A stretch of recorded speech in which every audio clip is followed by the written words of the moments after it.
Picture this. You find a message left behind by a civilization that has totally vanished. It's not some grand monument or a king's treasure. Nope. It's just a small, round piece of clay covered in symbols that no one on Earth can read.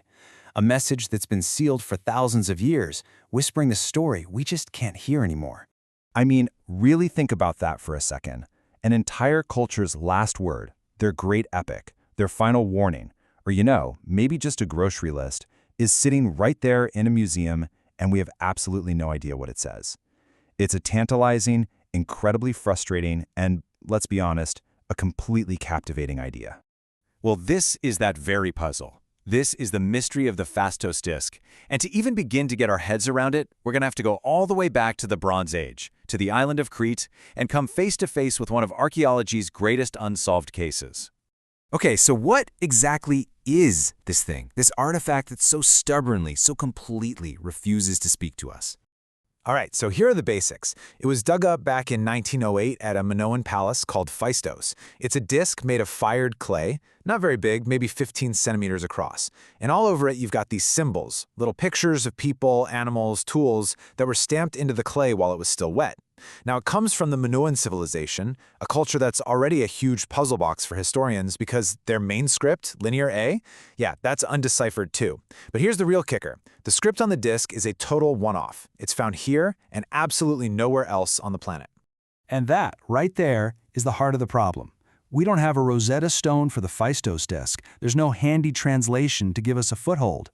So every single attempt to crack it is just pure detective work, starting from absolute zero with a language that has no family, no relatives, nothing to compare it to. So, with no easy answers, the quest to figure this thing out has kind of split into two very different camps.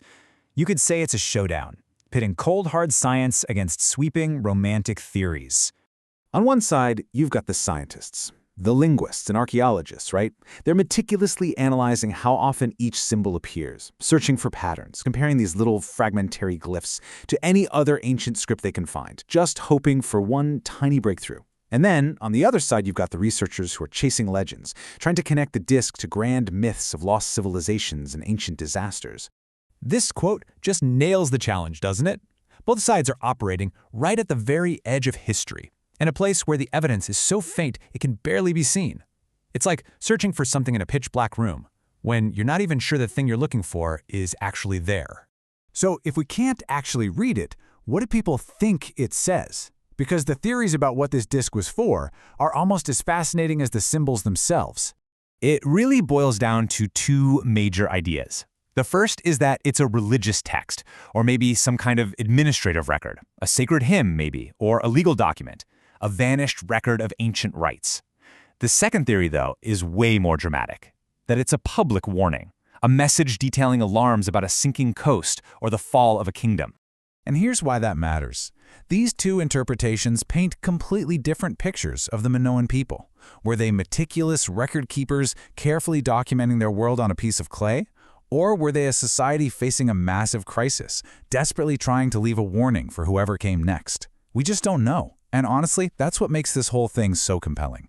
In the end, the lasting power of the disk comes not from what it says, but from its total silence. It's like an unopened door in history, and its real importance today lies in the questions it makes us ask. After more than a century of study, the disk has kind of transformed. It's become more than just an artifact. It's become a mirror that reflects our own deep hunger to understand the past, to unlock those sealed chambers and hear the voices that have long gone silent. Its mystery is a magnet for our curiosity. We just can't help but want to peek inside. And maybe that's its true value now. The Phaistos Disk forces us to face the limits of what we know. It's a really humbling object that asks us to balance careful science with the power of imagination, and to accept that some parts of the human story might just be lost forever. Perhaps that's the real message of the disk, that it's not a text meant to be read, but a question designed to be pondered, an invitation to just wonder about all the stories that time has erased. So I'll leave it with you. What do you think it says? Is it a prayer, a warning, or something else entirely? The mystery is now yours to consider.